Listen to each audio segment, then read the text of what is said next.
What's up, everybody? John Eric Poli here with MyMMANews, and I'm sure you guys know that this Friday night is Bellator 263. But for today's interview, we're going to take a back step to Bellator 262, where today's guest defeated Theodore Macuka by a first-round TKO. Ladies and gentlemen, please welcome back Cody Law. Cody, how you doing, my man? Thank you so much for taking the time out of your schedule. I know you're back in Pennsylvania celebrating the win here, so thanks for being here today, man. Yes, sir. Thanks for having me. Always a pleasure. And now, before we get into this breakdown here of your performance, which was a very fast fight, too, mind you, I do want to just bring to the attention what an eye-opening performance, man. That was definitely the best you've ever looked. I think a lot of people really like, wow, things are starting to really come together for this kid. Do you feel that way, that you're kind of starting to tie everything together and that you're going to start having these big, huge breakout performances like we just saw? Yeah, I think so. I feel like I fought better that fight. I'm figuring the distance out more. The timing, it's coming together. It just takes time being in there. Now I've had a few fights in there, and I'm starting to feel more comfortable figuring that stuff out. And I'm excited to see how I look against higher level competition as well. I think that I'll do better against better guys. Whenever you're fighting better people, it's a little bit more predictable versus guys that aren't as good. They're a little bit unpredictable because, you know, it's just a more difficult thing, I think, to fight guys that are a little less experienced. So I'm excited for the better guys coming up here soon. And I'm sure that is definitely going to be the next move, starting to get some of these high-level guys. I'm going to ask you about that, too, later on coming up here. But I do want to break this fight down for a little bit for the under 2 minutes that it was, where the barrage really started to come in. You landed a high kick with your lead leg. What did you see that led you to set that up early on like that?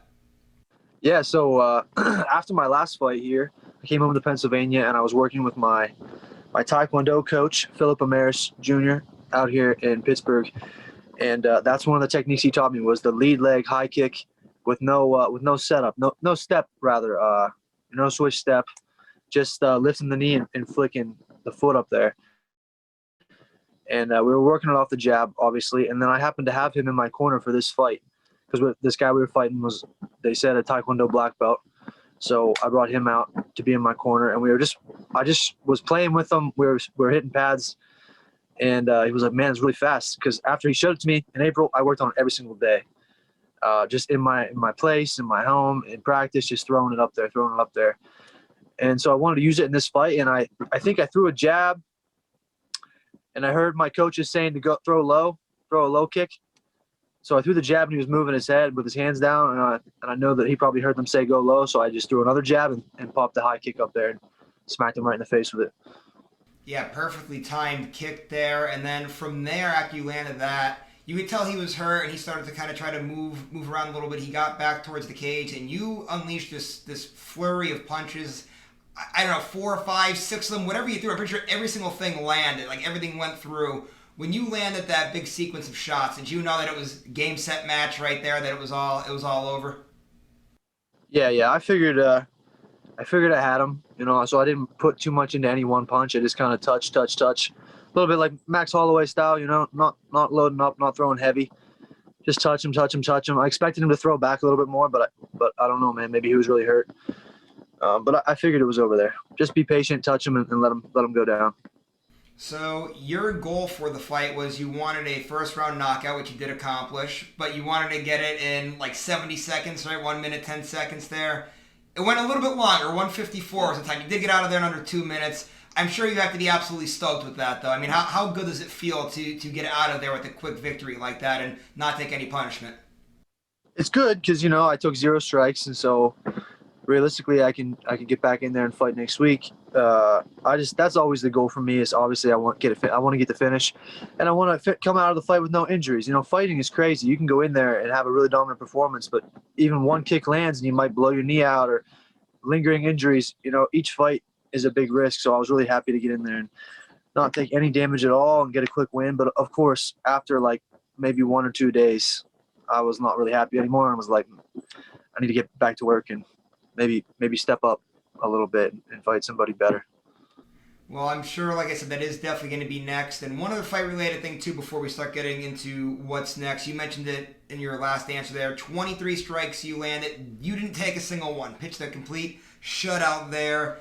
And as we said, the hand speed too, like you were mentioning, was off the charts there. I have to ask, from seeing your Instagram a lot, you're big with Everlast Boxing. I know you've trained boxing a lot. Just how much do you love that sport of boxing? How much do you train it? And do you think that the hands are now officially a big weapon for you? Of course, we know your wrestling background. Do you think that the hands are there now and that you're a force everywhere? Yeah, I think the hands have always been there. I just haven't had really a chance to show it. I love boxing. I watched before my fight. I think fight day, I spent like an hour or two watching Canelo Alvarez highlights and some of his long combinations. I love seeing him throw those big long combinations he used to throw earlier in his career. Good hand speed and power. Obviously watching mine back, it doesn't look as good as his, so I got stuff to work on. I would love to unleash combos like that and look just as good as him in the MMA range and the MMA gloves. But yeah, I think the hands are there now, and I think the kicks are coming too, man. I landed some calf kicks and obviously the high kicks, so these are things to come, I believe, for myself. Yeah, a lot of big things coming your way, and I did see on your Instagram story, I think it was today, fans were asking you questions. They said, hey, are we ever going to see you fight Aaron Pico? And you said, maybe next year. Of course, Aaron sits at number 5 in the Bellator featherweight rankings. You were saying it's time to start stepping up a competition now. Do you think your next fight, you're going to get a ranked opponent, or maybe somebody right on that cusp of being ranked, and that you're ready to take this big step up now and start making a run in this division? I don't know if it'll be a ranked opponent or not. Bellator is kind of in charge of that. And again, let's remember, I've only been pro for 9 months, and I've only been fighting for 3 years. So I don't know if they're going to move me that fast. I think next guy will hopefully be a step up with more fights.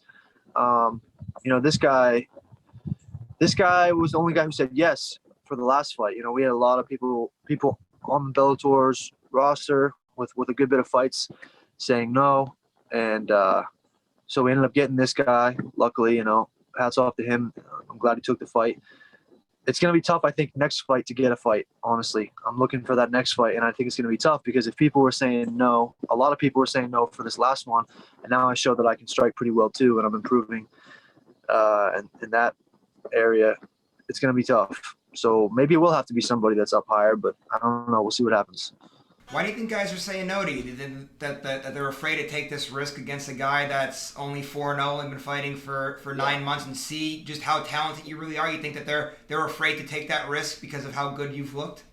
It's a lose-lose situation, right? Because let's say prior to this fight I'm 3-0, and you get a higher ranked guy or whatever.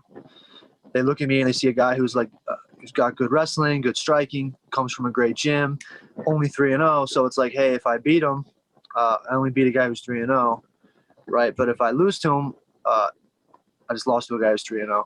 And I feel they probably feel like the chances of them losing are better than them winning. So, why not? And I can wrestle everybody. I can take everybody down and finish them, beat them up on the ground. So, of course.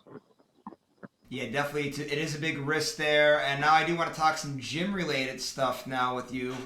So, of course, we know American Top Team is where your base is at with Mike Brown and company.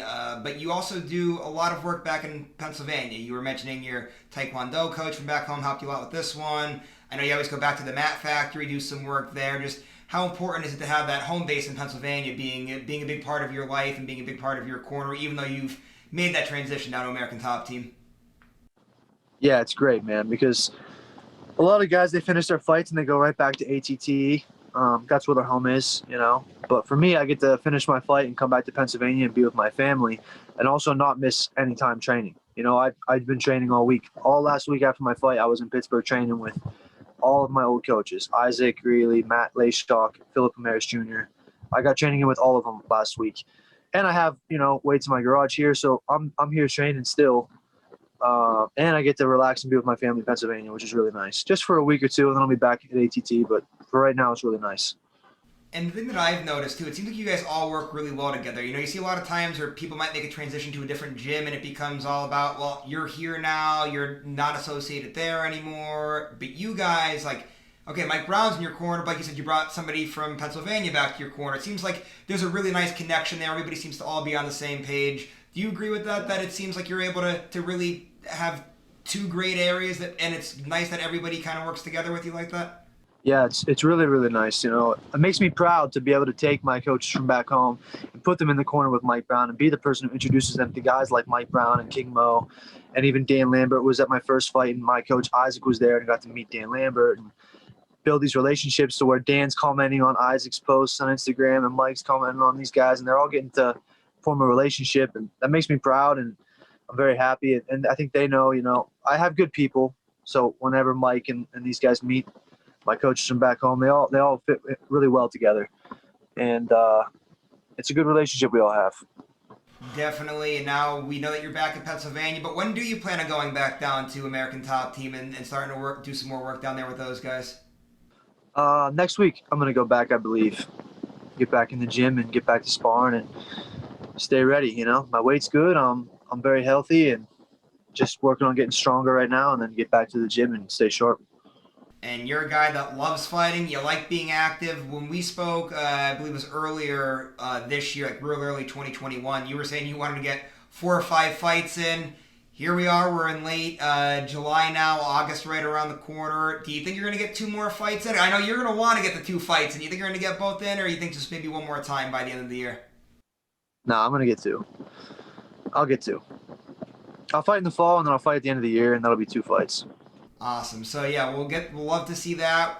We're gonna keep everybody posted. We'll be doing these interviews all the time here as you have the lead up to your fights. But before you roll out, I do have 2 other things that I want to ask you about real quick. Your division, Bellator, is coming to an end with their featherweight Grand Prix on Friday night. AJ McKee challenging Patricio Pitbull. Your thoughts on the matchup? How do you think that one goes down? I don't know. You know, there's a lot of question marks around this fight. I feel like if I had to pick, I'm gonna pick Pitbull. Experience. You know, I don't know. It's tough. I've been watching a little bit more this past week.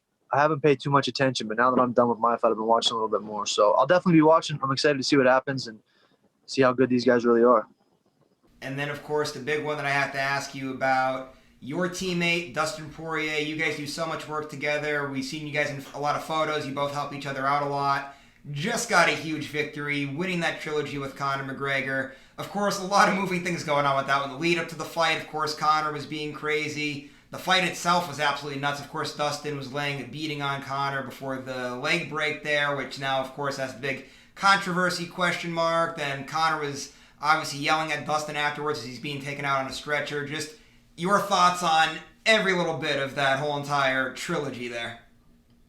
Yeah, obviously it's unfortunate that Conor broke his ankle because we don't get to. I mean, you don't want to see that happen to anybody, but also you don't get a definitive answer.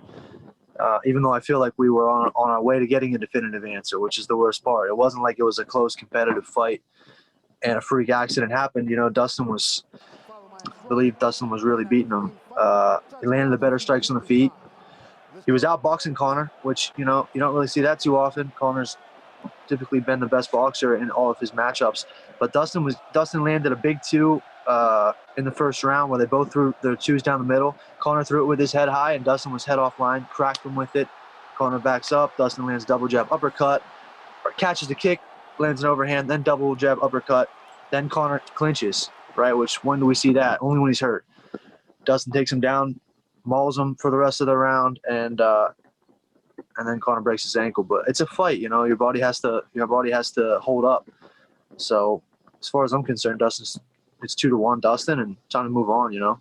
I agree with that 100%. I have a few friends that aren't really fight fans, but of course for Conor McGregor, they come out of the woodwork for it, and they're saying, oh, there has to be a 4th fight. I don't think there has to be one either. I'm okay with it being exactly how it is, and plus, Dustin's on to bigger and better things now. He's going to be fighting for the title coming up later this year. Yeah. How excited are you that he finally gets this, or gets another crack now at the Undisputed Championship? Because he's been working so hard up to this point to earn that. Yeah, I think he's going to win the belt, man. I really think he's going to beat Oliveira. I'm really confident. I'm excited. I hope it happens soon, man. Definitely. We'll have our eyes on that one as well. Cody, before you roll out now, I know you have T-shirts floating around up there that people could get some swagger. Of course, your social media management sponsors. Just go ahead and plug everything that you got to plug like that. Yeah, I got a whole bunch of stuff, but just follow me on Instagram at Cody Law MMA, and you'll be able to keep up to date with it. All right, Cody, always a pleasure, my man. Always great picking your brain there. A lot of good stuff going on there. We're really excited to see where you go forward here. Crazy to think that we started doing these interviews back when you were 0-0, and now here you are, this hot prospect here in Bellator. Really excited to see what you do here in the future. And again, thanks so much for the time. And thank you for all the time to all of you viewers out there. Really appreciate you guys watching this interview. If you haven't done so yet, please subscribe to this YouTube channel. Also, go to my social media accounts at John Eric Poli. Give me a like and a follow on there as well. And also, guys, I know you're doing it, but keep going to My MMA News. Great content comes out there every day of the week, and great social media pages as well. So make sure you go to My MMA News. Give us a like and a follow on social media as well. We'll see you later, everybody.